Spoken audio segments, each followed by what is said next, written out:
wanted to mainly focus on Chapter 7, we went through Chapter 7, there's a lot of stuff there, and I just want to step back and we'll take a look at those circuits, and particularly look at the homework. So for Chapter 6 and 7, you'll want to look closely at the homework.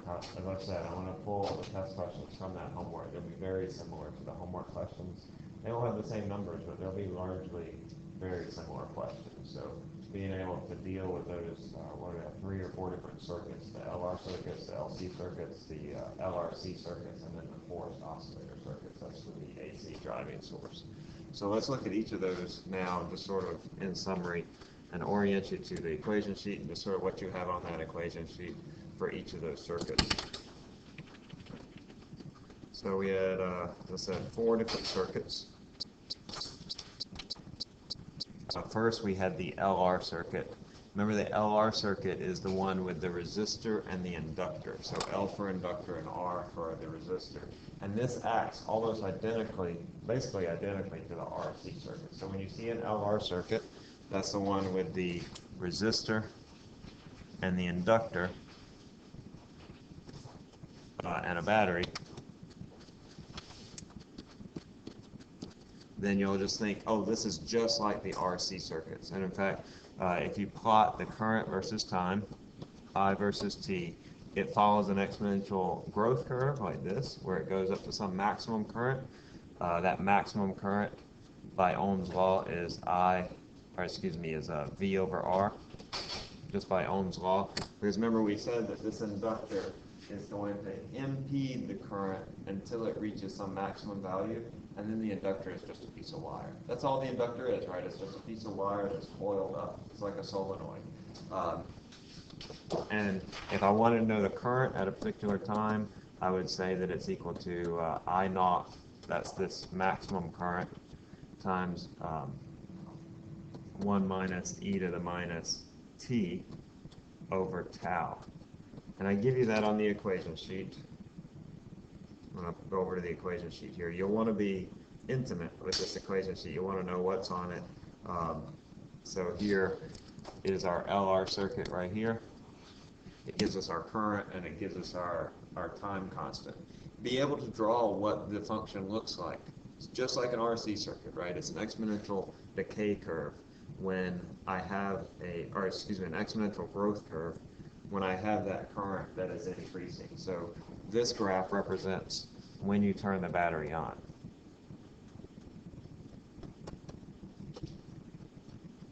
The EMF on, when you turn the battery on. When you turn it off, just like with an RC circuit, it decays over time. So it starts at some I naught, and it goes like this. This isn't on your equation sheet, but it's just like for the RC circuits, that I is equal to I naught e to the minus t over tau.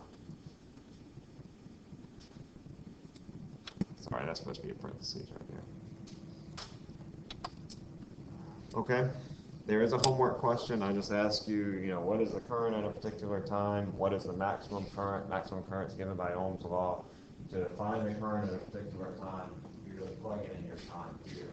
Also remember that just like for RC circuits, I reach my equilibrium current after 10 of these time constants have gone by. That's in general true for exponential curves. That when 10 time constants have passed, that's when I've reached either my maximum current or I've reached 0. That was in your homework as well. That's question number 4. All right. If y'all want, I can work through the homework. I'm going to sort of go through them and point out things, but the solutions are online too. So unless you ask, I'm not going to work them directly unless there's something that stands out. Have y'all looked at the homework yet? 7? You'll want to look at it soon, okay? Because it's gonna make up your test. We've worked through questions slightly in class, but you'll definitely want to look at the Chapter 7 homework, okay? And the Chapter 6 homework too. If you have questions about Chapter 6, let me know. We can do it today, but I wanted to sort of focus on Chapter 7. That's sort of the harder, I think, of these 2 chapters. Okay, so those are LR circuits. You'll also need to know LC circuits. In LC circuits, you don't have a battery, you just have a capacitor, that's my C, an inductor, that's my L. Remember, this is the one where if I look at the energy UL. It oscillates back and forth, and if I look at the energy of the capacitor, UC,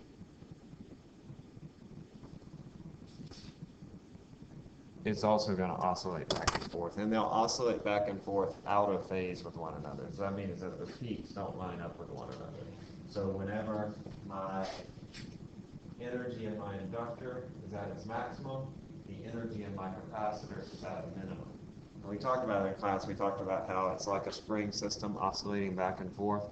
Be able to describe all of these circuits, by the way, in words, and be able to draw what their current or their energy does, like the previous graph with the LR circuit, or this one for the LC circuit. Just know what happens in that circuit over time. By the way, in class we actually called this UE. The capacitor stores its energy in an electric field, and we called this UB. The inductor, which generates a magnetic field, stores its energy in magnetic energy. All right, let's see, in the homework, you need to discuss how it changes with time, how this energy oscillates back and forth between the inductor and the capacitor. Look back at your notes, but it's basically this, that while our inductor has a lot of energy, our capacitor has no energy. And then they switch that back and forth, just like the kinetic and potential energy of a spring as it oscillates back and forth. Those two types of energy are traded back and forth. And then being able to find the maximum current and the frequency and all that jazz. I'll look back over at the equation sheet again. This is for our LC circuit. There are a couple things that aren't listed here, or I guess just one thing that's not listed here. And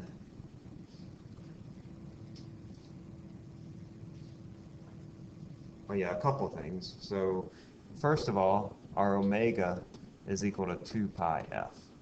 I don't think that's at all on your equation sheet. Let me look up here.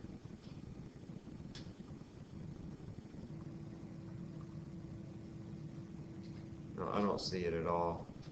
We did that last semester, that's why it's not on there. But this is our angular frequency. You just need to know this, that our omega is 2 pi f. So if I ask frequency, then you'll find this 1 over L, the omega is the angular frequency, 1 over LC, root of that. And then if I ask for the frequency, then you make sure to take this. That comes up in the homework several times, so just make sure you know the difference between angular frequency and frequency. Y'all read this? Angular versus frequency? Okay. All right. Well, make sure that you know that an angular frequency is measured in radians per second, whereas a frequency is just measured in seconds. They both characterize how the function oscillates back and forth, but they're just slightly different. Okay, so also the other thing that's not listed here is I max. And for I max, with this one, the LC circuit, we did this thing in class where we said that UB max is equal to UE max, and then from that we could figure out the maximum current, and that's where we said our 1/2 Li squared is equal to 1/2 Q squared over C. Right, this is the energy of the inductor, this is the energy of the capacitor. Both of these things are given on your equation sheet. Let me go up here just a little bit. Our energy of our inductor is given right here. Our energy of our capacitor is given right here. So in order for a LC circuit to determine the maximum current, I do this in the homework again, so you'll want to focus really on this homework. And in order to find that maximum current, you have to compare the two energies, because those maximum energies are always going to be the same in an LC circuit. They're going to switch it back and forth. Okay? So be able to, like in the homework, pull up that homework.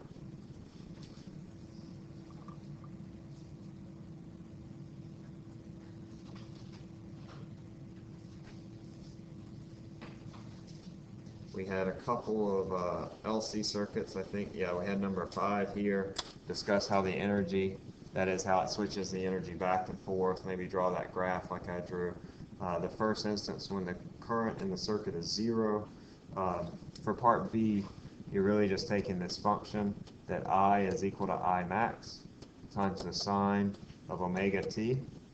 That's given on that equation sheet under RLC circuit, and you're just asking, when does this thing equal 0? Well, this thing equals 0 when this sine omega t term is 0, which is when omega t is equal to, let's see, when does the sine function first equal 0?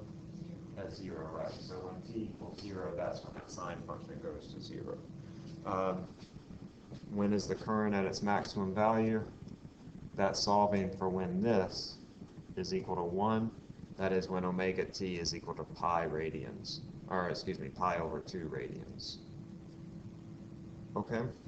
Listen, the solutions for the homework are there, but you'll definitely want to take a look at that and make sure that you're good with the homework.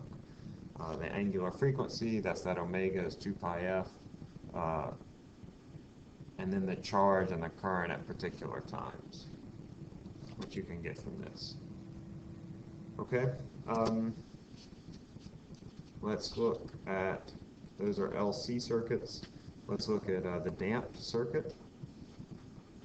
Any questions, Joe? This chapter feel like a fire hose coming at you, or? Yeah, listen, if you stick to the homework, it'll be okay. Make sure you spend several hours looking at the homework and working through the homework, making sure that you can do it on your own. The solutions are there for you, but if you can work through that homework on your own and sort of know how to use these various equations, then you'll be good. There's not really much memorization in this. I give you all the stuff that you need. So once you get familiar with it, I think you'll find that it's really not that hard. Okay, but you need to spend some time with it. Okay, let's look at the damped circuit in the LRC circuit. So with the LR circuit, the LC circuit, and now the damped, the LRC circuit. That's going to have an inductor, that's the L, a resistor, and a capacitor. We assume that the capacitor is charged at some point, and we're going to get two things here. First of all, we need to recognize that our LR function, if we plotted, say, current versus time, it looked like this, right? It's an exponential decay curve. I is equal to I max times e to the minus t over tau. It's an exponential decay curve. Whereas if we look at, say,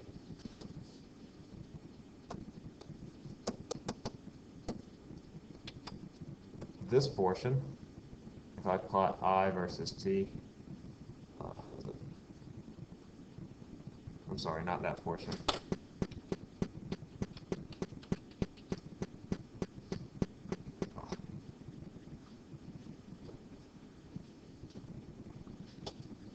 If I plot this portion, the LC portion, it is that the current looks like that. It's an oscillating function when the current goes back and forth from 0 to negative value to positive value.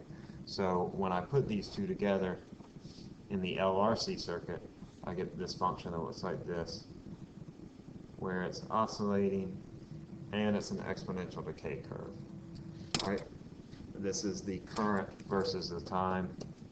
It could also be other things. It could be the charge on the capacitor versus time. It could be the energy in the inductor over time. Everything oscillates and decays at the same time. So make sure that you can describe what happens to the current over time, that it decays and it oscillates. This, by the way, is your take-home, right, where you have to solve that or show that the solution of that second order differential equation satisfies the differential equation, where you had that cosine and that exponential term in there. In number 7, you had to do a couple of things that were largely just sort of, if you have all the equations in front of you as you do, then they're largely just sort of plugging in things. Let me clear what I have here. So with the damped RLC circuit, we have this. We will assume, for our case, that phi will equal to 0, and that was the case for our derivation, or excuse me, our take-home portion, that your phase constant is equal to 0. And then it's a matter of, there were a couple questions on the homework. Calculating the charge at particular times.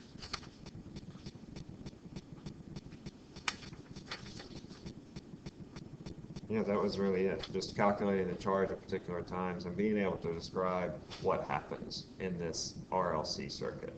So if you want to find the charge, you just start with this function, which is our solution to our differential equation, and then calculate both omega, depending on the circuit. This is our inductance, this is our capacitance, and then plugging in to find omega prime.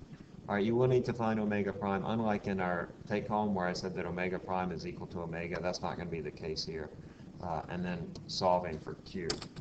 In the homework, that was number 7, you had to go through and find the frequency, which is the omega, and then find F, which is just omega over 2 pi, and determine what is the charge after so many oscillations.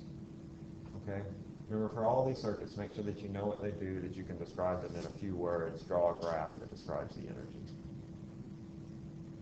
Okay, folks, you with me? Are you sort of with me? It's okay to say no. No? Okay. All right. The homework will be key for you, so make sure that you can do the homework.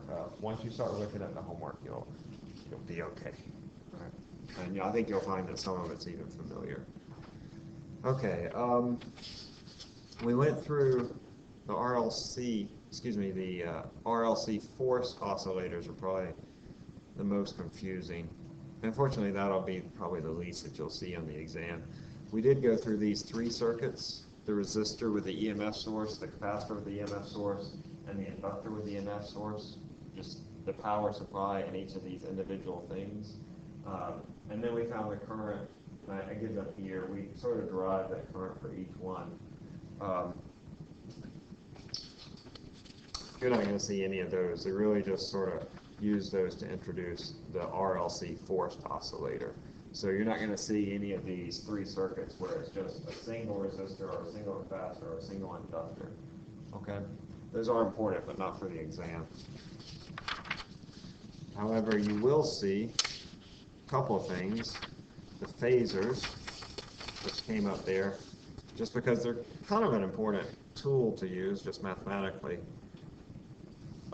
There's a question in your homework about phasors, where here you're just supposed to draw the phasors for points A through D. Remember, these were important in determining the final EMF for our forced oscillator, because we had 3 different phasors for the voltage on the inductor, the capacitor, and the resistor, and then we just took the vector sum of the phasors. So here, if we want to find the phasors, remember that the phasor, when I draw it in the space on the coordinate system over there, that the y component of that phasor will give the value for the sine function. So for example, if I'm looking at point A, the value of this function is increasing. Remember, our phasors are going to rotate in this direction with a frequency or a period of omega t.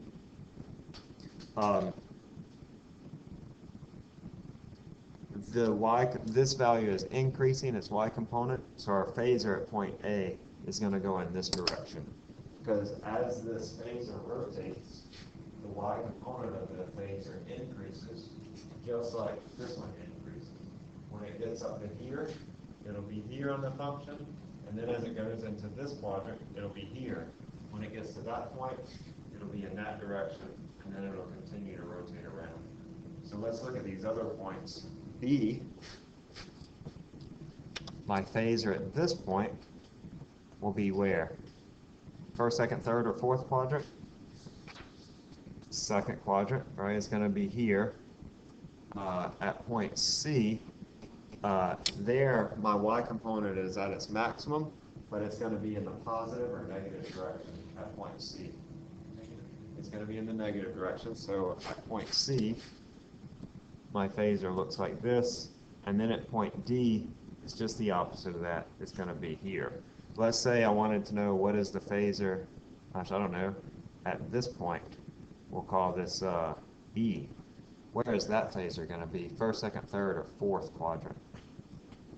It's going to be in the fourth quadrant, right? So my phasor at E is in the fourth quadrant, because recognize here too at F, if I call this point F, that phasor is right there. Right. Its y component of this vector is 0, just like the function is 0 right here. All right? So just understand phasors. You might see phasors again, especially if you go into like double E or something, some of your engineering majors, you'll definitely see phasors again. Okay? The one thing that we didn't do, oh, and then, hold on, we'll come back to that.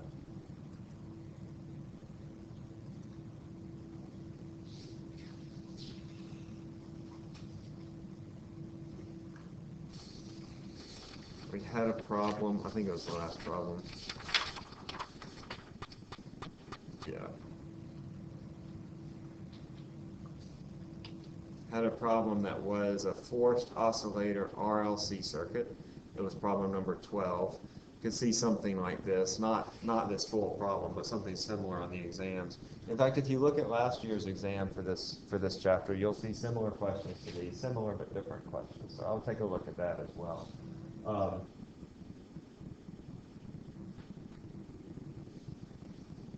All of these are answered fairly easily if you go just to the equation sheet. So on the equation sheet for the RLC forced oscillator, I give several things. I give the function for the current as a function of time. This is the maximum current. This is the EMF of our oscillator, or excuse me, our power supply. And remember, Z is our impedance. It was sort of the overall impedance of the circuit. As we were going along, we found XL, XC. These are sort of like resistance, XL and XC. Capacitors and inductors don't really have a resistance, but they do impede the flow of electricity. And so we describe XL and XC in that way, that as a resistance of sorts. Where did it go? That XL and XC, by the way, are given down. Shoot, where is it? Oh, here it is. That XL and XC are given here. The capacitive impedance and the inductive impedance are given here. Okay? So take a look at that number 12. I'm not going to work through it here, but you're basically using these various equations to figure out what is the current at particular times during the course of that circuit, executing what it does. All right. Let's see. And then finally, the last thing that we haven't done is the transformers. We've seen transformers before, and you do have a homework problem on it. Let me go back to the notes, and we'll just fill in those quickly. It's not that much, really.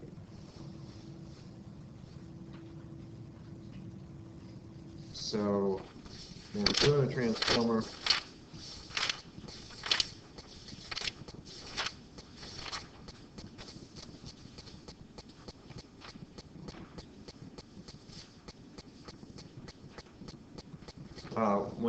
when you're generating electricity, one wants low voltages at the generating and the receiving ends, just because low voltages are easier to work with.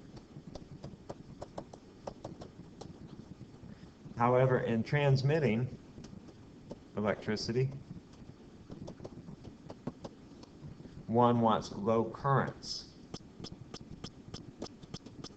because this prevents losses. If you have a high current, right, a high current will lead to heat in the wire, which is basically a loss of energy.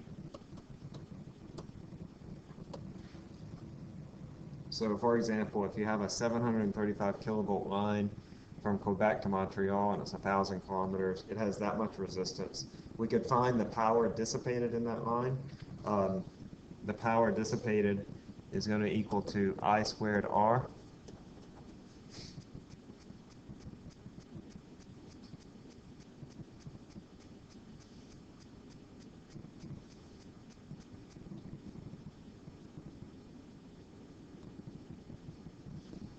And if we just imagine, let's see,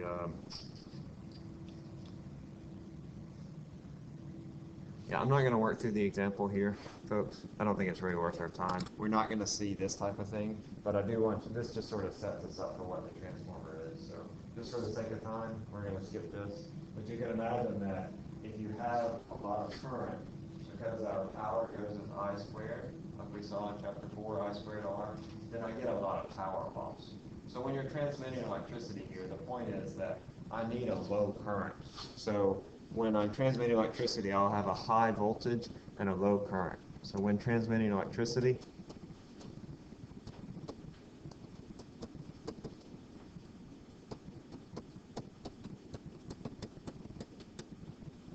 you want low current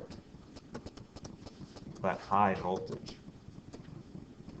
And since P is equal to VI, we can do that. That if I is small, then V will be big, but we still keep the same amount of energy that's being transmitted through those lines. And we can do that with a transformer. Step-up transformer looks like this. I have an iron core.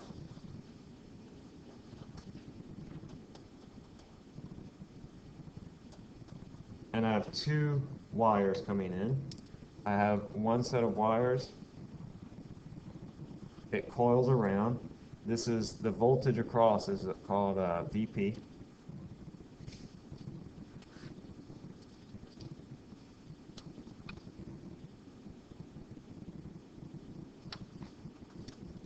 And then I have another set of coils coming in.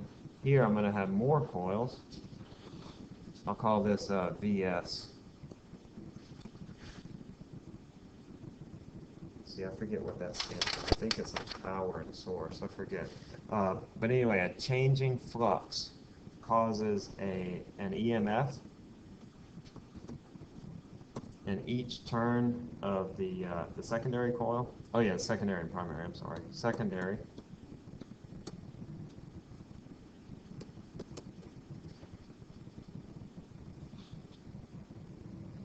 And we'll call this E turn. So this is our primary coil. This is our secondary coil. So I have my electricity that comes in. It's low voltage, or excuse me, high current, low voltage.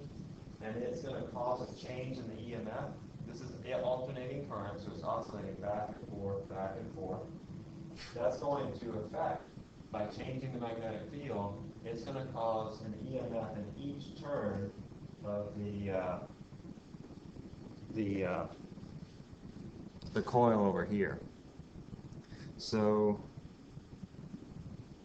each of these little turns of wire has its own EMF, which we'll call E turn. That's the EMF in each turn of wire, each coil of wire. So actually though, E turn is in all of the coils, in both the primary and the secondary, so that EMF of each turn of wire is the same in all the coils, but because you have different numbers of coils, you'll get a different EMF on each side. So on this side, we'll get a low EMF, and on this side, we'll get a high EMF, just because we have more coils on either side. Here I only have like 4 coils, over here I have 8 or 10 coils. So I'm going, this is called a step-up transformer, because I'm going from a low voltage to a high voltage. Step-up is a low voltage to a high voltage. But because there are a different number of coils,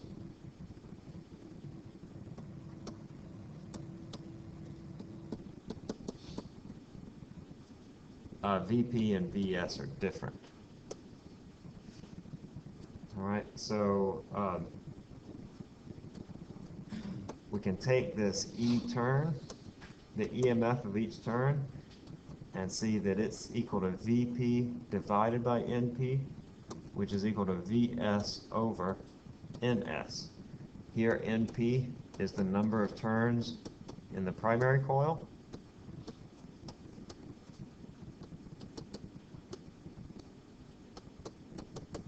and and here NS is the number of turns in the secondary coil.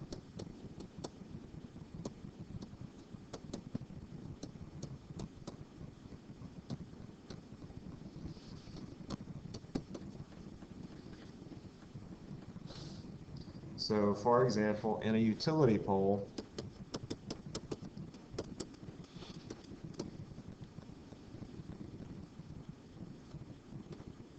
a utility pole is actually a step-down transformer where the voltage goes from 8.5 kilovolts, say, down to about 120 volts. And so we want to know then what is the ratio of NP to NS?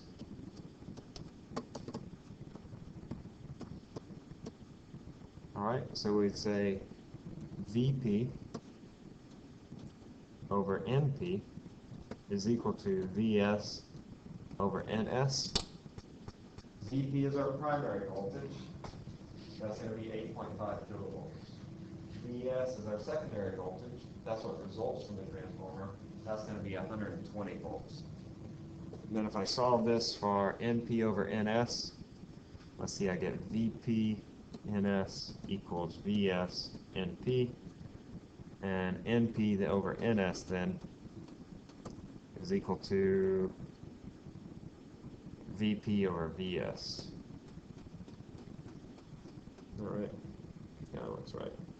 All right, so the number of primary coils to the number of secondary coils is going to be VP 8,500 volts. That's like what comes in on the power lines outside your house divided by the secondary voltage, which is 120. I get that to be 71. All right, so if we were to look at our inside of our transformer, this is your transformer. It has wires going off of it, going to your house, and then wires coming into it, coming from the lines outside your house. There's a big coil of steel or iron. It has some wires over here that connect. It has 71 times that number of wires that connect here. That's the ratio of the number of the primary coil to the secondary coil. This is the primary coil. It's the one that comes in from the lines on your street. This is the secondary coil. It's the one that goes to your house. That is a step-up or step-down transformer? Step down, because I go from high voltage to low voltage. If I'm going from low voltage to high voltage, it's a step-up transformer. They do have step-up transformers. They use them at the power generating station. They step up the voltage before they send it out over long-distance lines. All right, that's the end for. That's all for step-up and step-up transformer, step-down transformer. Now how they work. There's a homework problem based on them. And then how to calculate the number of coils or the output voltage or any one of those various things, depending on what I give you. Feel okay with that? The transformers? They're fairly straightforward. It's really just the ratio of the coils as to what is your output or your input voltages. Okay? Otherwise, the test is going to be on Chapter 5. You'll still see some cross-product stuff on there, like the force on a current-carrying wire. We had some homework problems on that. We also had a mass spectrometer. You're likely to see a mass spectrometer question. You're likely to see various right-hand rules regarding the force on a current-carrying wire, or the magnetic field due to a long straight wire. You're not going to see forces between two long parallel straight wires. There was a small section on that, but you're not going to see that. There's a lot of other stuff to go over for the exam. You need to know how electric motors and electric generators work. If you look back in the old test, you'll see that I sometimes ask questions just sort of describe how a motor or describe how a generator works. So make sure you go back through that. It's how the force is acting on the wire when it has a current going through it, or vice versa, that when you put a force on a wire, it generates a current. Chapter 7 was all on Faraday's law of magnetic induction. Again, sticking close to the homework will help you on that. And And chapter 7 is the stuff that we've been doing. Okay, folks, any particular questions or things you want me to touch on? Sort of today I wanted to give y'all another overview of chapter 7 because I think students are having trouble with it. You still sort of look like you're having trouble. Like your eyes just look confused a little bit. Any particular questions? Are we able to ask you about the take-home? Sure, yeah. Where do we even start? Let me show you. Let me pull it down. Let me just, okay.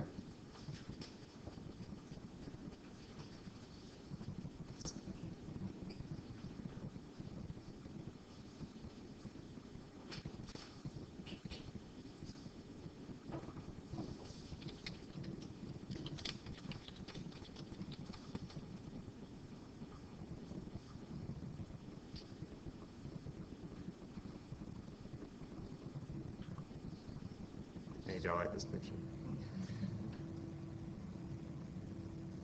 Take-home's not that hard. I mean, like I said, give it time because it's tedious, but it's not that hard. So what you do here, we did this in class for the others, but you just take this and you say, I'm going to put it in here and see if it satisfies this equation. So for example, I would start with this term. I sort of did it in 3 steps. Where I said first, I'm just going to calculate what is L d squared Q dt squared. Right? I'm going to figure out what that is, and that's going to be L times ddt of Q. And Q is this whole thing. E to the minus RT over 2L cosine of omega t. I'm going to take the derivative of this. Now, Q doesn't change, so I can move it out of here because that big Q is our Q max, and it doesn't change with time. Then I have 2 terms here that change with time. So what's it called? Chain rule? It's called the chain rule. That if I'm taking the derivative of 2 functions, both of which vary, isn't this the chain rule? Did y'all learned it? Yeah, so d dx uv is v du dx plus u dv dx. So you're going to need to apply the chain rule here, taking the derivative of my exponential function, right, which is just going to be the exponential function again, plus this r over 2l, negative r over 2l.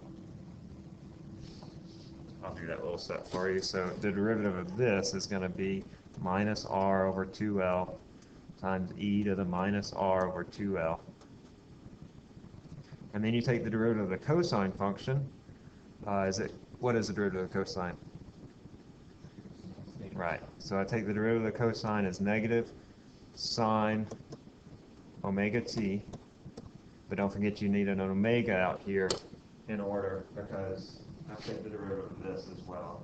The derivative of omega t with respect to t is omega. All right, so that's the first derivative. Yeah, right here. Yeah.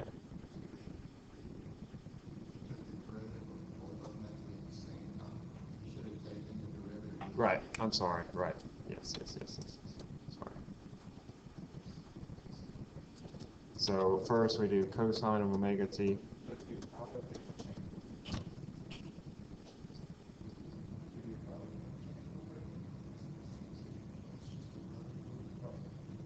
All right.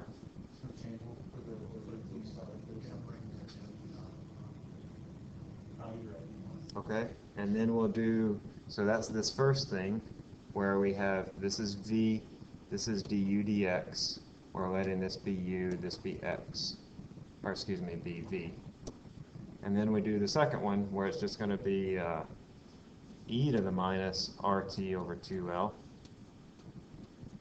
times the negative sine of omega t, because that's the derivative of cosine, times omega. And then you have to do that whole thing again. This first term is really the hardest because you have to do the first derivative first, and then you have to do the second derivative. That get you started? You know what I'm saying? Like, this isn't done yet, because this is only the first derivative, but then we have to do the second derivative of this. So then you're going to have this twice over. So you'll have two terms for this and two terms for this. In the end, it's all going to come out and will equal to 0. And that's what you want to show. You just do R and then plug in Q and do the second derivative back to. Right. Okay. So here, when we're doing this, R dq dt, you're just doing R and then the first derivative of this function, which is just this, right? And then we just do Q over C, which is just this, divided by C. Cody? So the Q, that like the Q over C on the last term, that would be that whole function that you're taking the derivative of in the first place, right? Right, this whole thing. Wherever I see a Q, I'm plugging in this whole thing. Okay? It's not difficult. I mean, if you have differential calculus, which you all have, it's tedious. It's not difficult, but it is tedious. Just start with a clean sheet of paper, and be very careful with sort of each derivative. Make sure you follow. It took me twice to get it right. So this thing not working out, right? Because I just, oh gosh, I forgot this term, I forgot this term, whatever. So it's tedious, not difficult, but tedious. Where does the C term go away? Like Q over C. It goes away with your omega. Good question. So omega, remember, is 1 over root LC. So it does go away because plug in your omega. Yeah, you'll see. You will find, however, that you do need to make this assumption, because remember, this isn't really the solution. We have that whole omega prime thing, but we're going to make the approximation that r squared is equal to 0, because when omega prime is equal to omega, that's because we assume that r is small. Actually, r over L is small, but we'll just assume that r is small, so that r squared approaches 0. So when you get to the end, say, well, gosh, I have this extra term that has an r squared in it. It doesn't quite cancel out, but, oh, r squared is really small, so we're just going to say that's 0. So this hint is important, but only at the end. Okay? Give it a shot. Try to get it done by Friday, and then if you want to come show it to me, or if you have questions that crop up, you can do so. Again, not difficult, but it is very tedious, so it will probably take you an hour or so to finish it up. All right? It's really just repeating a bunch of derivatives, the exponential and the cosine or sine function. Does that give you a good head start? You sure? Okay. Any other questions? All right. Well, I think we'll, unless there are any questions right now, on Friday, I will be here, and I'll do a help session for all 5, 6, and 7. Right? Yeah, Friday. I mean, I'll have a help. If you need help, I think everybody needs help. All right? Just be a little bit afraid, okay? Enough afraid that you look at that homework and do the take home in due time and all that.